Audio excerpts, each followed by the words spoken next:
show is brought to you by Health Plans, your Medicare plans, insurance solutions, and resource agency. We have a variety of plans and products that fit your needs, benefit requirements, and budget, with many low or no-cost premium plans, zero co-pays, and much more. Our licensed benefits advisor's priority is your health and well-being. Call us today and book your no-obligation consultation. 1-929-367-5269. Coming up next is Double Impact.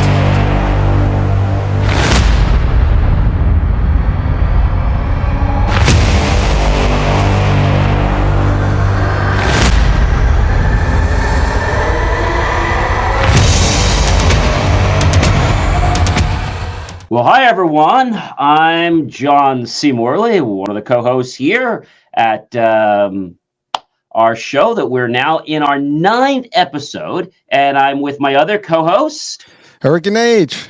And together we are... Double Impact, Impact, baby. Yes. Number 9. Can you believe we're going to be turning the Big Ten next week? Small I'm going to break out the bubbly, I got to tell you. Well, which one? We got to pick one. I like the Proseccos, to be honest with you. All right. Listen, I'll let that, be your choice. You pick, and I'll be with you. How about that? Sounds good to me. All right. So, you guys know we're totally unscripted. There's nothing up my sleeve, nothing in my shirt pockets, nothing. We didn't script. We didn't talk about anything. We just knew that we were coming here at 7:00 live tonight. That's it. And we did promise that last time, right? We said that yes, we were testing it. This will be our first live direct, not pre-recorded. So going forward, this is going to be the way to do this. So now we can't make any mistakes. Well, no. I mean, this is the whole idea. This is not about mistakes. We're human. We can make mistakes. And absolutely. Maybe let's talk about that, because people are so tight about that stuff, right? Like, oh my God, why I said it wrong, because people are going to judge me. It's live, if you say something wrong, no one's going to die. The show must go on. I've been doing live for many years. In fact, when I was doing radio many years ago, and when I got on my first live, I was like, oh my gosh, I remember doing my first cable show for OBC, or Riccio Broadcasting cable, back when I was in, I think it was actually when I was in grammar school and some of high school. And it was a little bit daunting when I got behind the camera and I had to learn 2 interesting words: truck and pan. So pan has to do with the camera, but if the director said that they wanted you to pan left, so pan the camera left, that meant that you needed to go right.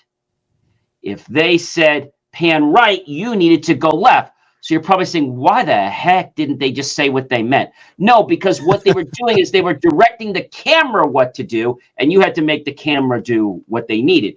Then there was something called truck. Okay. So truck, which we didn't use that often, was a way of moving. So you would truck back and truck forward. That was pretty straightforward. No pun intended. You basically, how you would move the entire apparatus, the whole camera, closer to the set. They wouldn't say move close. They would say truck up, truck back. Lingo, man. That's the jargon, right? That's the business. It was the jargon, but the point was that the first time we went live, and I was behind the camera, like, okay, we're going live. I'm like, okay, so like, be careful here. We're live. What should you doing? What should you doing for him? We're fine. Just watch what you're doing. We're live right now, buddy. We're live. Like, I know. Chill. Just chill. Well, again, we you do live, I do live, and there is a level of, I guess, just a bit of anxiety before you get started. At least in the first days when you first start these things. No more, HH. Well, I mean, I guess we pros at this now. Is that what it is?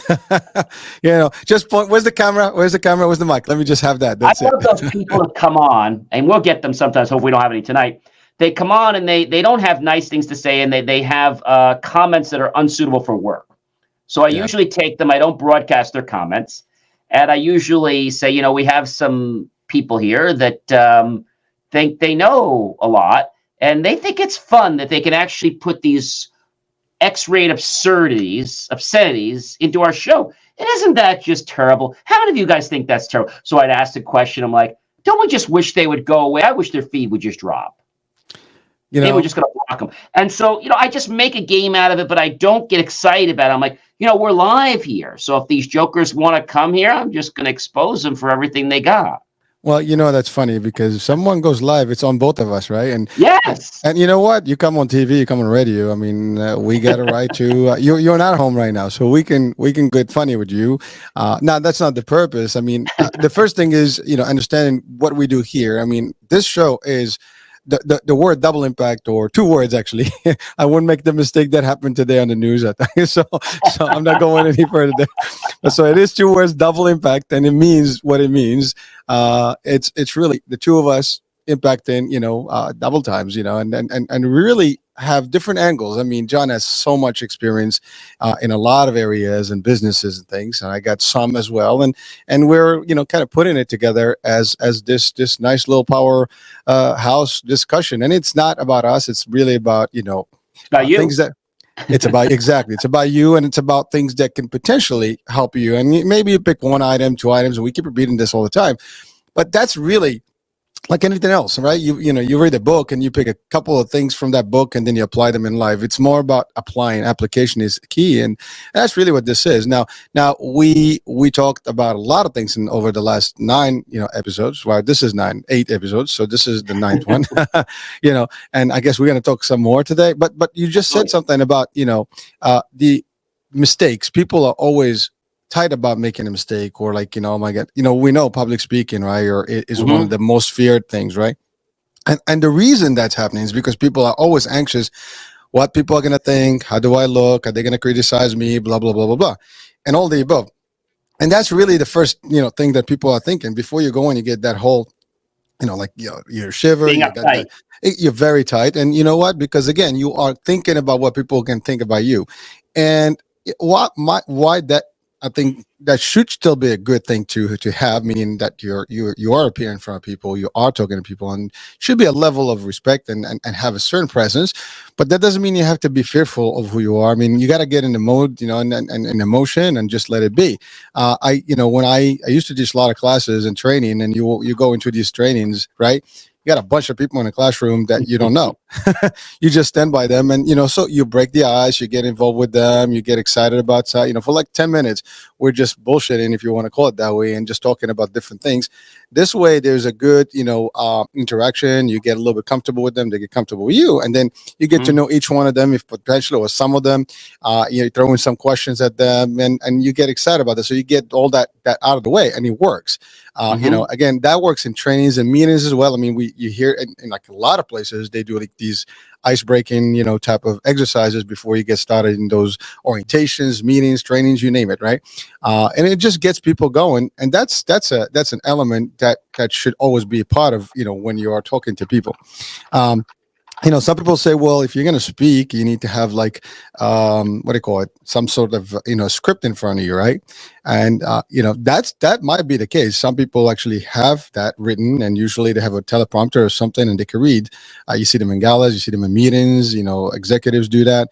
I personally do not prefer that. I don't know about you, John. I don't like them either. Yeah. I like, give me what we're going to talk about, and it has to come from the heart. And it has to be absolutely meant, because when you read through it, I can make it emotional. I can do all that stuff and pose and get all excited and up and down in the voice and the tone. But it's not the same that, the idea. Now, of course, you need bullets, you need guidelines, especially when you talk about different topics. Same thing with the PowerPoints, and we can talk about that too. I mean, this whole thing about PowerPoints has been like very crazy before for many years, right? You make a mistake in a bullet in a PowerPoint, and people look at you like you have 3 heads. It's a PowerPoint, It's a PowerPoint. It's a tool. Chill. It's a tool, exactly. I am making the point, so and this just gives me power over those points, right? So just a joke, but you forgot the sound on the last one. Well, I intentionally left the sound off on the last one. Oh.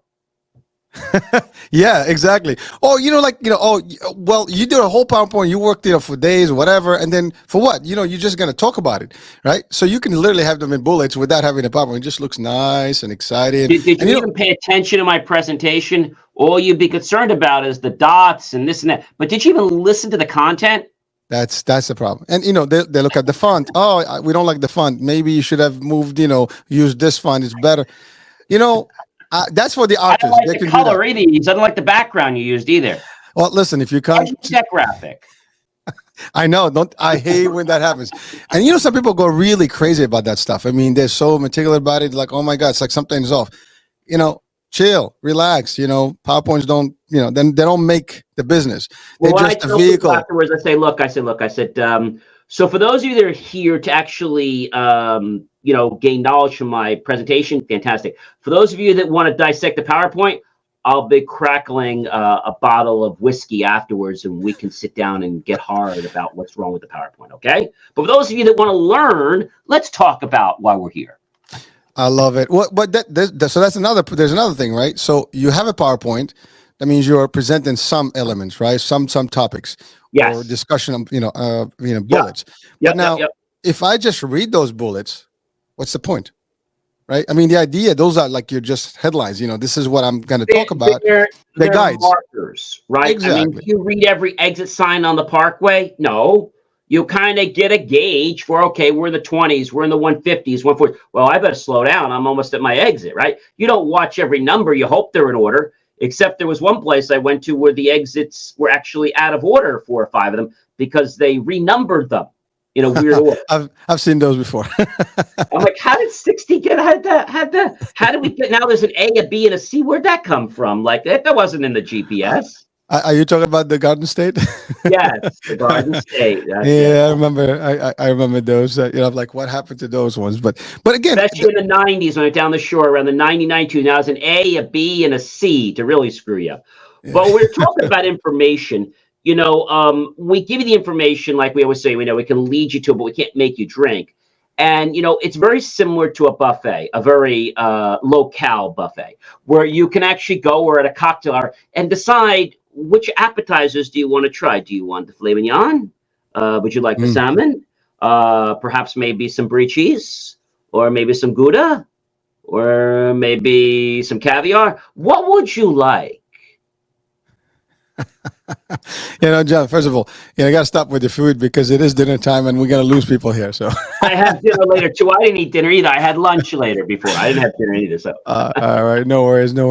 But again, we're talking about just some of the elements, right? I mean, presenting, techniques or tactics, also like the tools that you use and why would you use them and how do you use them. But some people really get very tight about those things, and they're so in the they say the devil's in the details, or whatever the expression goes, but a PowerPoint does not make the presentation. It is. I remember one of my mentors actually literally hated it. He would put literally, even on emails, like the why, the when, and the like 3 things, and you get a subject line in. That's about it. And so that's it. So we don't have to like go crazy and then not see everybody. And we do. I want to bring something to the topic today that I think we're gonna have some fun with, which is cooperation and collaboration, as well as working with other folks in a business entity or clients and companies that work with you. But again, so again, just to get the idea of this PowerPoint business out, so you see it a lot in grammatical stuff, errors, whatever. People get excited, tight about it. People judge you. Sign up for Grammarly. You'll be very pleased that you did. Oh, I have. I use Grammarly all the time, and it helps tremendously. You're one of those top 2. I always get those things that, you're in the top 98%. You wrote this many words. Congratulations. And I made this new kick right now that I've been pushing myself, because I've been out of it in a while, to start writing more 1,000-word articles at least a couple times a week, because I love writing. Well, again, that's the other thing. I mean, not everybody is a writer, and if you are, congrats. There's nothing wrong with that. We love that. Just keep writing. I mean, that's the other thing. Not everybody writes every day, right? That's the other part. Some people are, literature, based, and they can do that, and they love to write, in a very eloquent way. And some people have simple words, and sometimes it depends on the crowd too. You can lose people if you were too complex in your discussion. Absolutely. And your words. You got to tell your story, HH. Whether you're a baker, or a chef, and I do a lot of these things, whether you write or whether you sing, how is it that you want to convey your story to the world? Well, In a very smooth way, I would say. Smooth, accurate, and deliver. I mean, at the end of the day, is are the people taking that information? Are they absorbing it? Because I can, you what I sometimes in the movies you see this all the time. Can you dumb it down a little bit? Because talk to me in lame terms. I don't want to be like talking some technical, especially if you are explaining something that may be completely gibberish to somebody who is not clear about it. So you want to like explain to them what that means. Right. Sometimes it's yelling, going around the bush. It doesn't help, and Right. we tend to always do that. Sometimes, as humans, you tend to have a discussion. You keep going around instead of going to the point. Sometimes it works. Sometimes it doesn't. Depends on the discussion. If it's an Right. open discussion, why not? If it's a precise, listen, we're gonna do this, step one, step two, step three. Here's what we're gonna do. Here's what your tasks are. This is this, that, the other, and that's it. Over. But Are we some good? people are not looking to digest the food in that manner. Like some people just want bullet points. Other people want a dissertation. So I think it Mhm. depends on the person and their purpose for wanting to listen. If somebody's coming to get information, they're obviously not looking for a book from us. They're looking for nuggets. They're looking for pieces of things that they couldn't find, gems that they can literally maybe polish a little bit or turn those, let's say, those raw pieces into diamonds. I like that. But again, some people do want to have a visual of what Yes, you're covering. So it's good to have visual. There's nothing wrong with that. Aids, are always, welcome in a presentation or talk, whatever the case may be. But again, there should be the guide because, people get bored. And if you just read in and read in and read in, people are just going to fall asleep and they just like, whoops, it's all gone. well, you got to engage your audience, and you have to realize one other thing, and that is some people want to hear it, some people want to see it, some people want to feel it and Mhm. experience it. So you have to make sure that when you're giving a presentation, whether this is to a team of Yale experts or whether it's to a business people or just your friends or colleagues, you have to make sure that your message is going to be received by everyone. So you have to, Diversify. kind of Yeah. diversify it a little bit Yeah. in how Well, you deliver it. again, you have to dabble with the three and be able to do all of the above because that's the best way to do it. But what I found always interesting is that if you interact Engage them. Engage them. exact and engage with them and get them in the conversation, a little bit of questions, a little bit of like, like what do you think, and so on and so forth, get input and back, and that gets it a little bit more excitement. And I think everybody absorbs it by default because you're almost a part of the discussion and you They're remember curious. those. They want to hear what's going on. Like when somebody gets me up, and you do like a business card pitch. I don't do a pitch. I start. You know what I start off doing when I get up? I'm like, let me ask you a question. How many of you? And they're waiting for me to do this whole thing. I was like, so you have that issue too. And what happens when this happens? And what happens when that happens? Was it? Yeah, and then you're really frustrated. I use the typical one with tech all the time.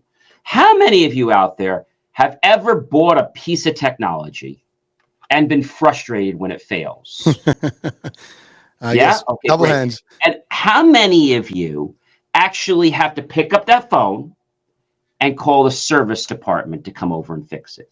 And then you're so disappointed when they tell you they can't get there till tomorrow or next week. And then when they come over, they actually don't fix anything. They wind up breaking it worse than what you already have. You have a bill, you're more aggravated, and you don't know where to go. I'm sure that never happens to any of you. And that's why it just makes sense to actually deal with a company like ours. And I know you're going to reach out to us today because you're tired of what's been happening in the past. And so I find that when you start a premise with a question and you keep the questions open-ended, people are like, what were you talking about? Oh, you don't want to learn. No, I'm interested. And I think that's a very interesting way. I had a gentleman today. I was on the phone with somebody. At the end of the call, he said to me, "John, let me just ask you a question before we go." And I knew what he was going to do. I was already prepared. So, how are you doing with your merchant processing? I said, we're all good. Really? We're great. Okay, then I'll let you go. You see, it was fun. I knew where he was going because he tried to stick it in right in the conversation rather than during the call trying to learn a little about it. He said, well, let me just ask you a question. And that's a really bad thing to do because they're going for the jugular. They didn't care about my merchant card processing. Let me just see if we can get that on the table. No. Salesy, huh? Yeah, very salesy, very salesy. So when are you looking to change? Actually, we're not looking to change till June. Oh, well, why? Well, you see, the buddy I play golf with actually got me hooked up 20 years ago, and I've been really happy with him. We play good golf, and he has me the best merchant rates. Oh, well, what are your rates? I said, they're so low, I'd be embarrassed to share them with you. Oh. Ooh, I mean, those are some tough objections. I mean, you throw in some real monkey wrench in there. They're just gonna get lost, and they're coming back, and they're like, okay, this is not happening. I want to be polite with people, but at the same token, I want to let them know that I'm not open for discussion in that area, right? I'm not open for that. And I try to do it in a polite way. Like if you're not looking to buy a new car, well, please don't ask me if I want a new car. Please don't tell me about all the new features on the new Porsche, the new this and new that. I'm not interested right now. If I am, I'll come back to you. So then he prefaces the end of the call. Okay, so I see you're not interested. You're correct. Okay, well, listen, I know we're supposed to get together for lunch to talk about something else, but you could just tell me if something does come up in those areas before our 2 weeks, would you reach out to me? Because I would definitely like to handle that area of business. I said, nothing's going to come up in the 2 weeks. Don't worry. Okay, but if it is, just make sure you email me. Yo, dude, you are such a tough customer, man. I'm not bad. You understand what I'm saying? It's like, I don't want to be sold. You don't want to be sold, right? We want to get value. So he says to me, what do you do for your clients? I said, well, I produce over 500 videos a month for free. And I get out education. And I'm involved with 3 shows, IFYL, JMore Tech Talk, Double Impact. I'm about sharing information. I was on the phone today with a large media advertising agency. Tell me, oh my gosh, you're great what you do. Yeah, I really believe in what you do. And told him how I got started, how I fired one of the largest companies. And he says, I embrace everything you do. He says, you really understand social media. I said, yes, I do. So he wasn't going to try to pitch me. But he's like, so what is it you're not doing? I said, nothing. Wow.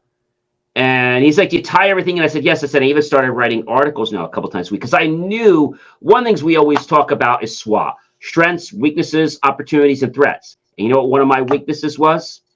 I was being too lazy not writing articles. But when I started writing articles and I started putting that picture in there, like one I wrote was bad actors are after your data. And I have this college kid with his tie like. I had another one. Do you know how to network? Or do you just show up and come for the free food? Like, do you have a plan when you go to a network? Do you know why you're there? People don't just go there to get business. They might go there to get talent for their business. Why do you go to a networking event? And what's your plan? And what do you do when somebody keeps talking to you for 5 minutes? When you want to move on to somebody else? How do you politely say to that person, I had enough of you, but in a nice way? So here's how I do it. I say, I really want to get to talk to some other people in the room. I'm enjoying our conversation, but there's a lot of other people I want to talk with. And before I do that, would it be okay if we exchange business cards so we could keep in touch? Now, notice I did 2 things. One, I politely interrupt the conversation to let them know that there's other important people that I would like to get to know.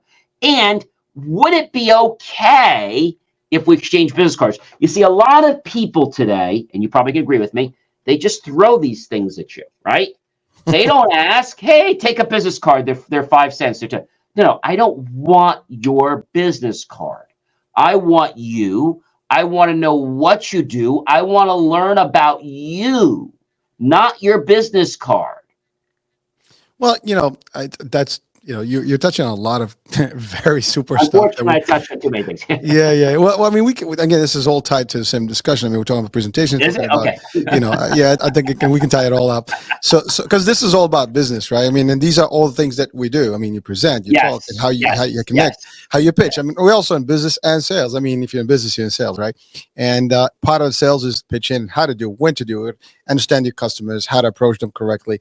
And to your point, a lot of people come about it the wrong way. They just hit you and they pitch you and they just like blah, blah, blah, and that's not necessarily, like to your point, you want value, but to get value, you also want to establish the needs of these people. You're not going to sell them something. People buy when they want to buy.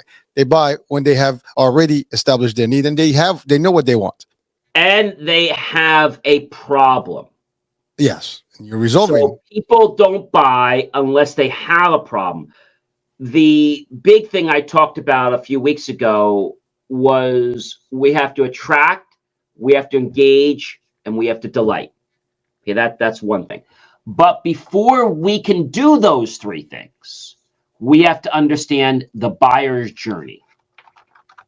Okay? Yep. And the buyer's journey is where most people in business, they go wrong. All right? So real quickly, not to give you a whole dissertation on this, there are 3 stages to the buyer's journey, and you can't go to the attract, engage, and delight, which is part of the process, until you understand the buyer's journey. So first thing you have to realize is the person or prospect has to become aware of the problem. Now, you don't show up yet. They have to become aware of it. You don't even appear. You shouldn't even be near them. They have to do a self-discovery. When they become aware, then maybe they start seeing some of your interesting content about a problem. And now they start to consider solutions for the problem that they realize they have. For example, you have somebody that doesn't want to go up and down stairs anymore, right? They live in this huge mansion. They can't go up and down stairs. What do they need? They need a stair climber. They need an elevator. But you don't sell them an elevator. Start looking for, so now you know there's an issue. So what do? Buy another house? Do I buy one with an elevator? Or do I get an elevator for the house that I already love? So now that I kind of understand that market, I can start saying, gee, well, people of all ages, want to climb multiple floors. And they just can't because of what they do during the day. And this is why it makes sense to look at an elevator that actually will bring you years and years of benefit. Now, I don't sell elevators. So now they're considering it. And then they make the decision. But if you don't get them down that path road first, or if you show up while they're trying to become aware, they're like, go away. I don't even know I need an elevator. Go away. I just want to go up my stairs. Go away. When they are at the stage of consideration, that's when you need to start getting your meaningful and purposeful content out there to educate them about solutions, not to sell them, but to educate about the problem and that there's a solution for it. And then when they want to learn more, they click on a link, they call a phone number, they're in the consideration stage. That's when you come to them and say, hey, Mr. Prospect, what brought you to us? Say, oh, I saw your YouTube video, or I saw your explainer video on affordable elevators that I can buy in less than 3 years with only $1,000 down. And I wanted to learn more. Well, thank you so much for calling today. It is always a pleasure to speak with people. And it really moves me when our company's able to help people live a better life and get around without being dependent on others. So we're all about independence. And I know that you want to keep yours for at least 100 years more, right, sir? You see how I just kind of fell right into your trap? He's already asking to buy, and I'm just talking to him about his independence. And again, you're highlighting exactly what should be done versus what's being done, because what's being done is just pitching again. I got an elevator. It's only $19.99. Exactly. Get it installed for you. You need the elevator, Grandpa. I'm going to put it in for you, and I'm going to give it to you for 30 days free interest. Let's go ahead and sign it, okay? You're not going to live too much long. Like, they're rude. They're rude. Well, they're straight to the kill, and that's not really the best way to sell. And unfortunately, there's a lot of people that make that mistake in this. Listen, I mean, I've been in sales 30 years, and that's all I know, and I love it, and I do a lot of sales trainings, and this is exactly the part where we struggle in training, because you want to make sure people understand how to do this. That's the biggest part about anything. But Hurricane, I actually don't sell. And I know, agreed. I don't sell. I actually have conversations with people about their problems. Well, and I see if there's a way that there might be a solution that could help them. Well, you said it. You said the keyword educate. Yes. You're educating them. You're educating them. You put in that value against their need and their want, and not their need specifically, and their what it means to them, how it's going to change their life, and you keep it there. The rest is done. They already pitched. That's important. I remember getting out of college, and I knew that I wanted a Xerox copier in the business. Now, first I bought a Canon, one of these inexpensive Sharp machines. I think it was like, at the time, I forget what it was, but it was only going to cost me like $19.99 a month for 2 years. I said, wow, this is a no-brainer. We're a new business. This is perfect. It only did single-side copies. It was only black and white, but I wanted that Xerox machine. Now, I knew that Xerox was $20,000, $30,000 for a black and white fax color copier MFC machine, scanner, everything. And so I did what any person would do. You call the 800 number and you get railroaded into some questions. And then they send out a sales rep. At least that's what they call them. Mm-hmm. The kid comes to me driving maybe a 2-month-old BMW. So I already saw him. I spied him out. I said, I know what this guy's after. He's going to be hard for the kill. And he knows that I want this printer. I'm not going to let on that I want this printer. I'm going to let him know that there's plenty of other printers. I'm just looking. I'm not going to tell him how much I like Xerox, how much my family's had Xerox for years. I'm not going to tell him any of that. Comes in, starts telling me all this with the numbers, and I said, really wish I could afford it. It's just out of my budget. Well, there's not much we can do. I said, you know what? Yeah, maybe I should look at other copiers, like Toshiba. Maybe I should look at Canon. Nibos. Yeah, maybe I should look at them because, they're a lot less money.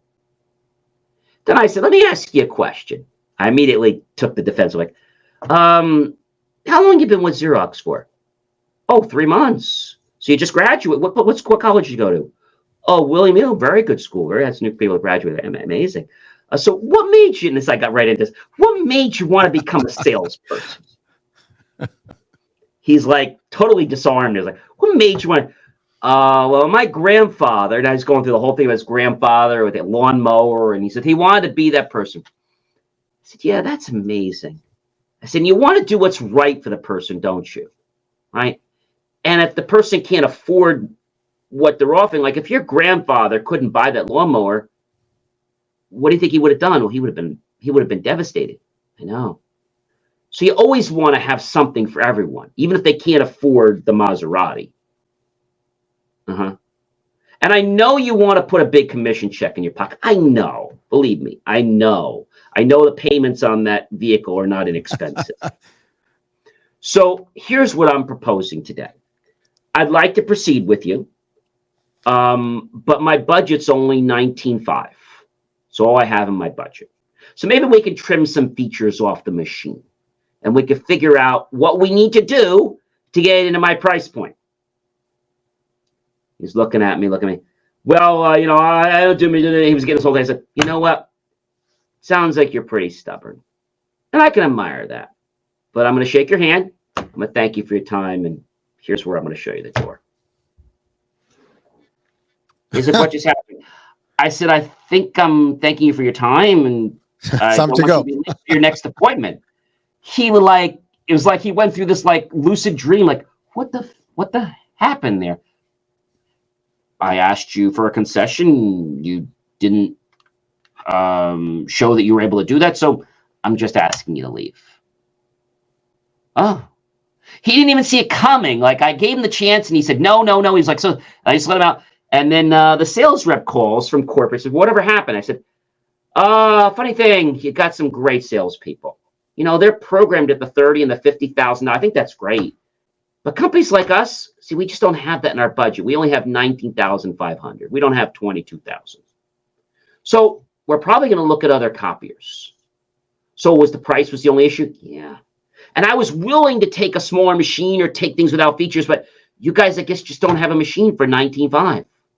Oh, we do. Of course we do. Well, he said you start the machines at like 20 and 30. Well, in this series, but we have another series. Well, I mean, I don't want to waste your time, but if you have a rep that wants to come out and talk to me about that machine, guy comes out talking to me about that machine, strangely, talks about that machine, but now they're running a promotion this week. And the Mm. machine I wanted was only $100 more this week. So the machine he was trying to sell me for $20,000, I got for $19,600. Isn't that interesting? You know, John, it's funny. You talked about, the pitch and how the discussion goes.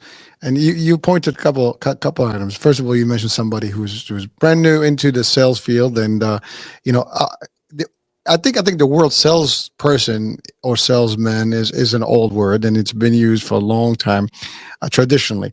I mean, we ought to change that name these days to advisors and consultants, because really we advise, and that should be what we do: educate and advise more than anything else. The pitch itself is just educating people about what we have and how that matches their needs, and, to your point, the value that we have for them to resolve whatever problems they have. It's really what it is. But you're right. People are, sometimes motivated by commission. I mean, there is a statement that says commission is motivation. And that was something I've used for years, especially to push sales.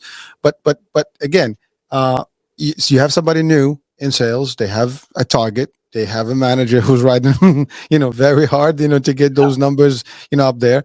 And ultimately they have also a new car. You just said it. I mean, there's some liability that they have to manage, Yeah. and there's some overhead there, and therefore they're gonna be a little bit more on the aggressive side.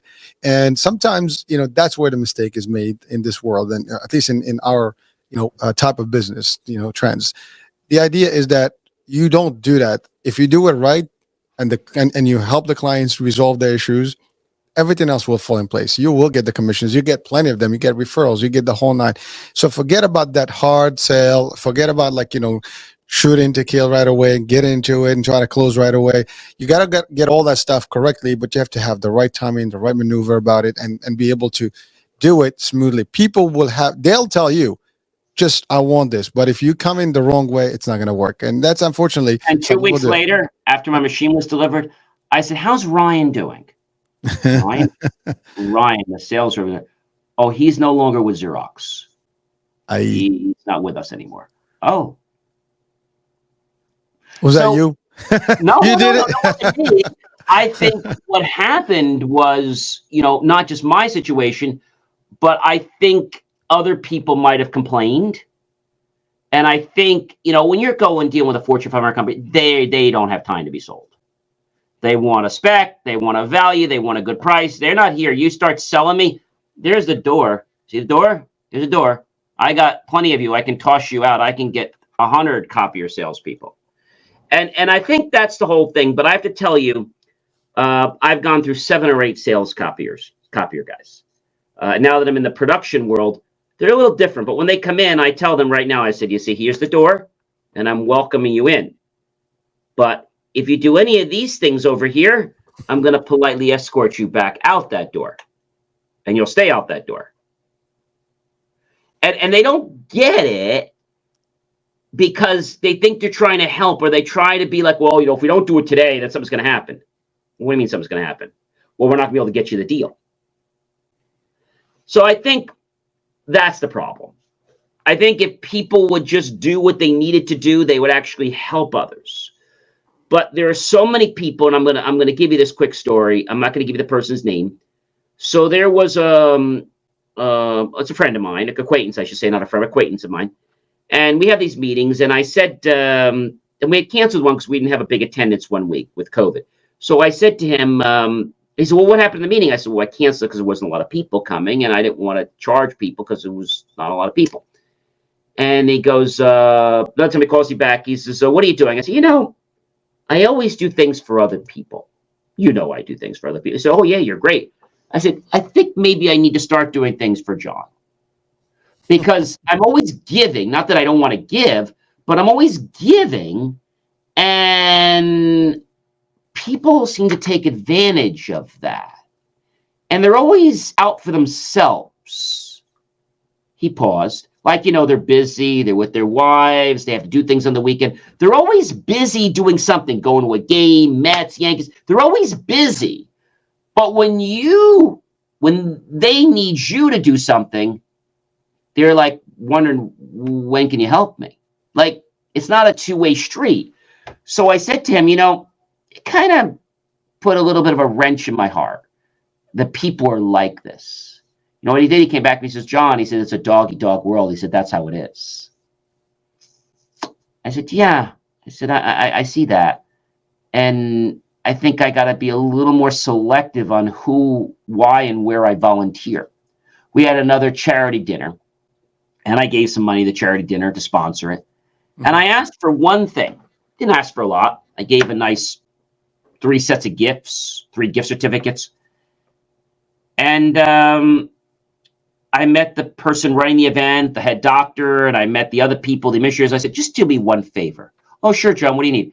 Just wondering if I could come before your office in the next couple weeks, maybe a month, and meet with you and see if there's a need for any of the products or services my company's offers. Would that be? Oh, sure, John. Week goes by, nothing. 2 weeks, 3 weeks, 4 weeks. I send an email. Hey, Mary, had a wonderful time at your event 4 weeks ago. I'm not sure if you remember, we spoke, and I think you were going to follow up with me to see if you could get me a 10 or 15 minute meeting with yourself and the doctor. Nothing. I call the office about 2 weeks later. Oh, she's really busy. No problem. So I talked to the doctor's husband. Always asked me to do different things. I said, listen, I know you're real busy with everything happening. I had asked your office manager if I could get a meeting. You remember I sponsored a help with that dinner like a month ago. I gave some money. You guys really appreciated that. I helped you out, gave some gifts and stuff. I was just wondering if I could maybe get a 10 or 15 minute meeting just to meet and see if there might be a synergy. You already use the services that I offer with other companies. I was wondering if we might be able to do business since we already help each other. Would that be okay? Yeah, sure, John. Let me talk with her and we'll get back to you. 2 more weeks go by. Nothing. You know I'm not asking anymore. But you also know that when they come by and say, oh, John, we got this wine dinner. We got this charity dinner. Going to be away that week. Or you know what? I just checked. I'm all budgeted out for the year for charity events. Oh, we know it's a really good cause. I know. You know what happens? I give to all these events, and then unfortunately, it doesn't really come back. So I'm just tapped out right now. Oh, okay. Yeah. Oh, I like that news there. That was good. That was a nice little, that was a side one. I felt that one a bit. I think you have to be a little bit cognizant. Like I printed some bags for a group for a dinner tomorrow, like 300-400 bags. Didn't charge them a penny. I'll do this once. 100 some business owners, I'll do it once. But I said to them, if I don't see some type of return, doesn't have to be the entire coverage of my bags, within 2 or 3 months, please don't ask me to print bags for you again for free. I'll give you a good price, but don't ask me to print them for free. And I think they get it, but I also believe that there's still people out there, HH, with their hand like this. Not like this to shake your hand. They're out like this, okay? And it's not for a mint, okay? And it's not for a quarter, all right? It's out for how much blood can you give us? And that's not nice to say, but one of the things I've realized in being in business a lot of years is that, we're all good business people. We all want to help. We want to give back to our community, which I think there's nothing wrong with. I think sometimes, though, we have to be a little selfish and realize that when you're doing all these things, what are you doing for yourself? Are you prioritizing things enough for yourself? Or are you always giving? Because what I've learned is if you're always giving, and I'm not just talking about resources of money, I'm talking about time, I'm talking about effort. If you always give, and I'm not saying not to give, okay? If you always give, you don't have anything left for yourself, how are you going to be able to give in the future? Well said. You run out of funds. I mean, your business goes down to tubes, and that's it. Not just funds, but also your time, your effort, your resources. It could be money, but even your time. So a ticket's $200. You go to a dinner and you get a dinner. Okay, fine. but now your time is worth something. And now More they say, than oh, can you help us out with this charity event? Yeah, happy to help you out. But when somebody can't get back to you in 2 months, 2 months, yeah, it's that not says to me, that's not good business. that says to me, I'm all for me, and we'll try to get back to you if we have a moment. So I'm just flipping that coin to saying, I'm all for you too, When I but have I a need to moment. work on my own stuff first. And if I get a free minute, I'll reach out. If I don't, then I guess I won't. One hand washes the other, right? I mean, this. You mentioned networking earlier, and it's Yes. networking. It's about two-way street. It's gotta. I worked with you today, help you today, whatever. But I do expect something in exchange, and the exchange could be in you connect me with someone that can help. You can give me another referral, whatever the case. And in general, and That's exactly right. And that happens a lot of times, when you're meeting somebody, you're doing something, you want to see that synergy, right? mhm, But you don't necessarily know if it's there. So it might take a couple connections, a couple meetings to see is that sure, synergy really there? Because I think a lot of people are not out for the kill directly, but it's like their second motive. Like, okay, I'll be nice and graceful with you for one time and you didn't buy. Okay, now I'm down your throat. You know what I'm saying? Like, they'll be nice and cordial. Oh, well, did you have any need for paper products? No, I didn't. Well, you have a need? I'm telling you, I sell these and I sell them cheap, and you got to buy them from me because I bought your kids' stinking raffle tickets. Oh, okay. Let me give it some thought. And you're really going to buy from some madman like that? No way in hell. This gets me to another interesting topic that I've been talking about all week, and it's a very weird topic. go for it. Truisms. All right. Truisms are used so many times in life. And I'll give you some examples. You might say, John, what the heck is a truism? Or an example of a truism. So first of all, let's talk about what a truism is. A truism is something that doesn't even really pay to mention because it probably isn't even true at all, if it is even. So an example of a truism is some things never change. Right? Yeah, that's pretty vague.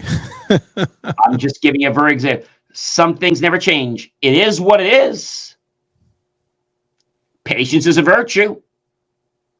Does success breed more success? It can, but it doesn't necessarily have to. Life isn't fair. And this is one of my favorite ones. So if you say to yourself, life isn't fair, all right, I'm going to have a cry and a pity party. Okay. And now you're going to make life worse because you're thriving on what we're thinking upon. The energy attracts to that. And so when people say to me, I need to be lucky. So my truism is this: create your own luck. See, the bad thing about reason truisms, they really belong with philosophy and poetry and authors. They're here to transform you from where you are now to where the author, a person, wants you to be within seconds, and it doesn't take any effort. Like when I gave you that thing, money doesn't buy happiness. Okay? The apple never falls far from the tree. The apple could fall far from the tree. It really just depends on How big is the tree? was it windy? How big was The the tree? wind. George Washington there. I mean, here's another one. Christopher Columbus discovered America. All right, let's yeah, it's ideal that today happens to be the day, right? He didn't discover America. Of course not. I mean, you can't discover land that's already got people in it, right? The Vikings discovered it 500 years ago. Well, yeah, I mean, there is the history, and there's the history that's being taught. That's another story, and we can always talk about how that's always shaped in a different way depending on who wants what, right? Interestingly, Christopher Columbus had discovered certain little islands. Okay. He was known for his discovery of 1492, the discovery of New World of the Americas aboard his ship of Santa Maria. But he did not discover America. And so a truism is meant to transport you from where you are now to where the author wants you to be in seconds, and it doesn't take anything. If I said to you, it is what it is, or it is what it's not, you immediately gravitated toward that, whether you wanted to or not. Okay? If we stop eating, we'll lose weight. I'm sorry. Okay. Gee whiz, that's good. I love it.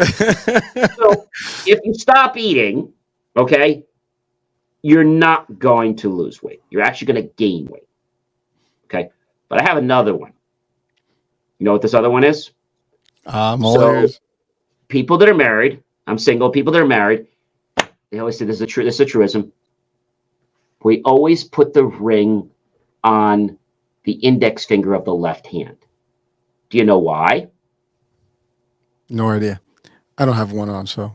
Okay, because it is the only. I'm just listening. We always put the wedding ring or the engagement ring on the index finger of the left hand because it's the only finger that has a vein connected to the heart. Now, that sounds very plausible, but if you do some medical research, you'll see it's all crock of bull. Every finger has a vein, which means blood is carried to it. Every finger has an artery carried away from the heart, right? Vein toward the heart, artery away.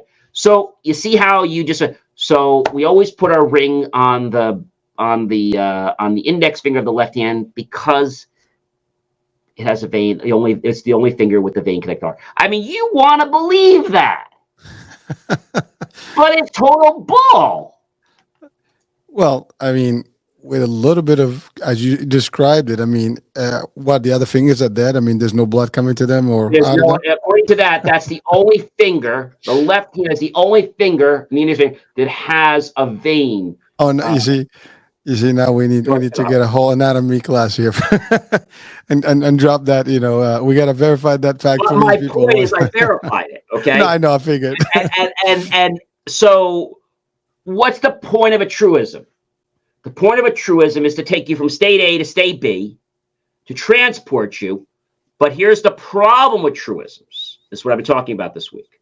Remember, my master classes start on Saturday and they roll all the way through the week and they end on Friday. So we still have tomorrow, Nice. Wednesday, Thursday, and Friday to talk about this. So the bad thing about a truism is that it gets us to accept a fact that probably is not true. You know what's sad People about live that? their entire lives believing in a truism. Why do they do this? Because they're looking for some hope. Well, it's easier. What's that? It's easier if you tell me something. I don't have to do the research. I don't have to do the work. I just take it for what it is, as truism as it sounds. If I tell you Yeah. that taking, let's just say, an apple a day keeps the doctor away, that is a truism. That alone does not keep the doctor away. Eating healthy, exercising, not smoking, and not drinking too often keeps the doctor away. And many other things, I would say, not just And that. many other things, but those are the premises. Sure. So you see how people want to believe that, well, if I have an apple a day, keep the doctor away. They're staying far away. I'll have apples all day. Oh, you said you still might want to see a doctor for some other reasons. But my point is that, but that goes into a whole other topic, that you can heal a lot of stuff yourself if you believe. Every disease is the body at not ease. So, and I've been living proof of this. If you have something and realize that the whole body is energy, which is a whole kinetic thing, which I'm not going to get into, and quantum physics, the body is all energy, vibrating, just like everything in this universe is vibrating at billions of times per second.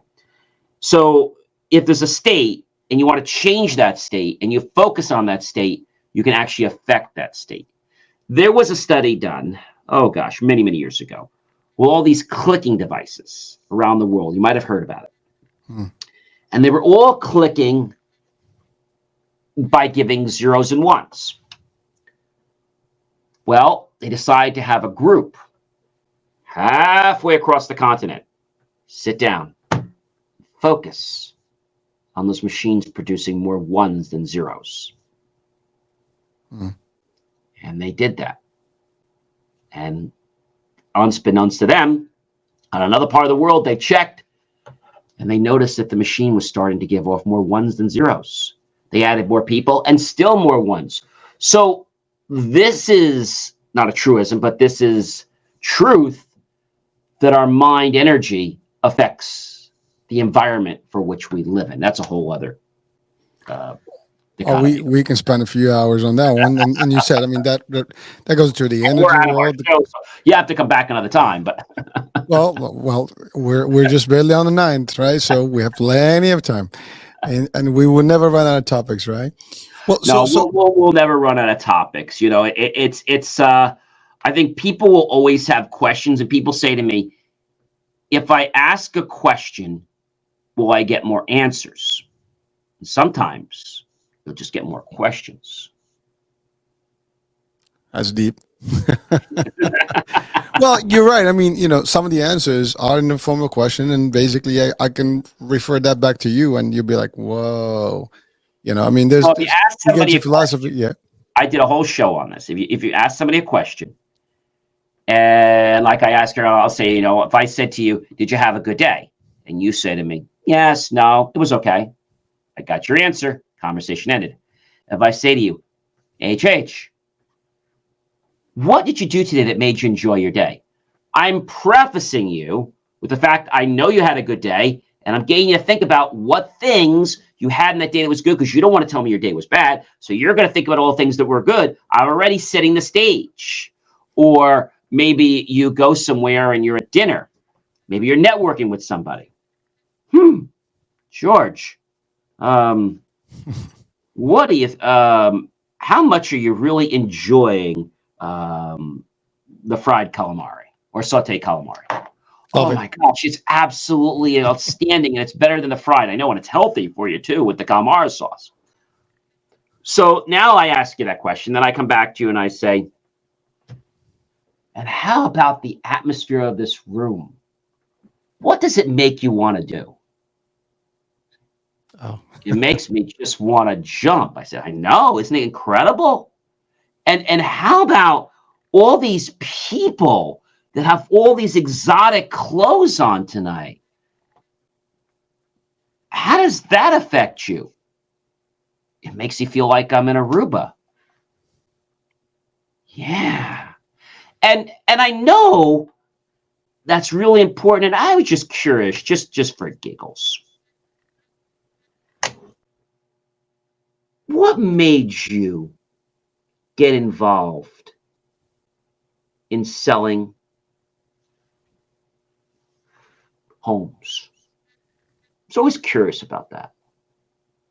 You'll come back to me and say, well, that's John, a long story. with that, again, my point is, if I would have asked you a question like, do you like so, and you give me a yes or no answer, I was going to a whole other hyperbole, but if you ask a question that has a yes or no answer, the conversation is done. Well, you started earlier to talk about the open-ended questions versus I did a while closing. ago, yes. Yeah, and that's really what goes. I mean, our show is almost an open-ended. There's no direct questions. we just start and we don't finish because we keep going and we're not closing one direct question. I think that's the biggest part about it. And you can do that, folks. I mean, and to your point, it's a whole better formula to discuss things and have a real discussion, and it's a two-way street as opposed to like what was your day like you said. I mean, it was okay. When you ask a question that's going to get a yes or no answer, you're done. It's over. It's done. It's like there's no, well, let me ask the question. You can't ask the question again. If I said to you, gee, do you like the calamari? Oh, I hate it. Oh. Done. Why? Now we have to keep going. Now you have to try to figure out what's going on. When you ask an open-ended question, you can't shut the person up. Hmm. And I think people are creatures of habit. They want to share their story. And if somebody says to me, John, I don't want to share their story, give me 5 minutes with them. They'll have a story. Everybody has a story. It's just we have stories. Yes, they have a story. They have stories, but they all have a story. I'm just trying to say one. They have more than one, but I'm trying to prove them they have one, because if I show them they have one, they'll know they have more. Fair. So when somebody sees and experiences a story, I can go back and say, gee, wow, that's an amazing story. I'm sure you have many others. And they start to so now you start to build their confidence level. And I say that networking should be about storytelling, short storytelling. It could be about how you helped the client, never what you sold them, but how you were able to transform their lives and give them independence in their lives, or how you were able to help regain somebody's bank account because it got stolen by a bad actor. You know, they always say in the media that if it bleeds, it leads. But when you deal with people, they don't want it to bleed. They just want to know how you made the difference in their life. The media prints what bleeds. People don't want what bleeds. They usually stay away from what bleeds. They only read it because the media is pushing it. Oh, we can do a whole show about that, all right? I mean, but I think that's a powerful, and I know we're coming to the end of the hour here, but We are. but that is powerful because We'll be back next week. Don't worry. I will be back, and it's all live, baby. But that's a great point. That is, people don't want things to be. They want good things. They want a good discussion. They want something valuable. But you're right. It's shoved and down their throat because the power of the media is powerful, right? They have enough, and it's in your face everywhere. You hear This is it. why, as being a registered journalist now for 4 years, I have to tell you that when I write something, whatever I write about, it's very important that I write about truth. I will not write something for any amount of money that is not true. If I write something and it's not true, that would not be on purpose. And if I do write something and I later learn that it is not true, I'll write an article stating that based on the information that was shared with me, this was believed to be true. But after further research on my own, I wanted to bring the truth to you, where I learned that this was a placated story. And that's actually the right way to do things. That's righteous. A lot of people won't do that because they're going to get paid to write that crap. And I just feel that if we can do the right thing, just like even with donations, ladies and gentlemen, I have to just share this last point. And that is, if you're giving from the heart, okay, church, wherever you're giving, charities, get your tax deduction. Definitely get your tax deduction from Uncle Sam. Don't lose that. But if you've got your name out there, okay, I'm not talking about your business now. I'm talking about when you give a donation. I'm not talking about a tricky trade. I'm talking about you give a donation. Don't expect to have your name attached to it, because if you do, you've already gotten your reward. I think with that, we're closing today, right? Yeah, we are.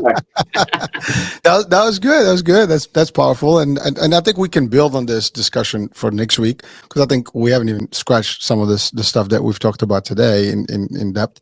Again, where we go is up to you and me. Who knows where we're gonna go?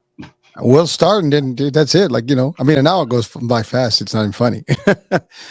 At least there's value. I hope that people see the value and they'll pick. And when we get to the holidays, we're going to try to do a little longer of a show, so those of you guys can come and join us.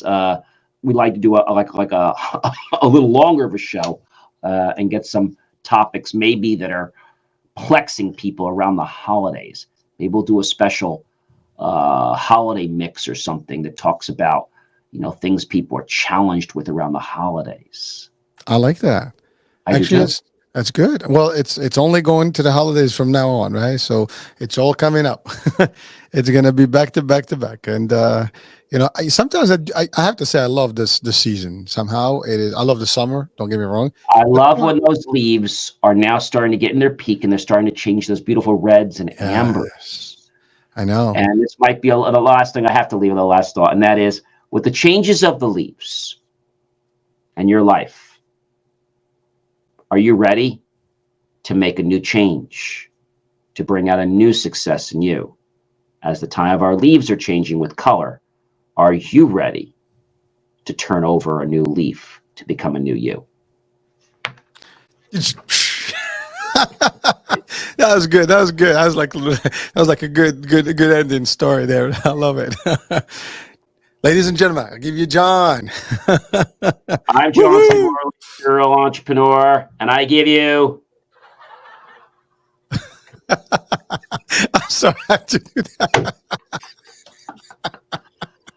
I give you. Hurricane Maybe H. the land been trapped the second time. I give you.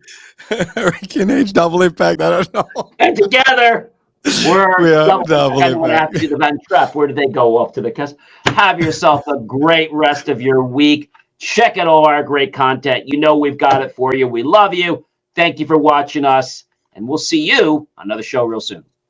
Next week. Bye for now.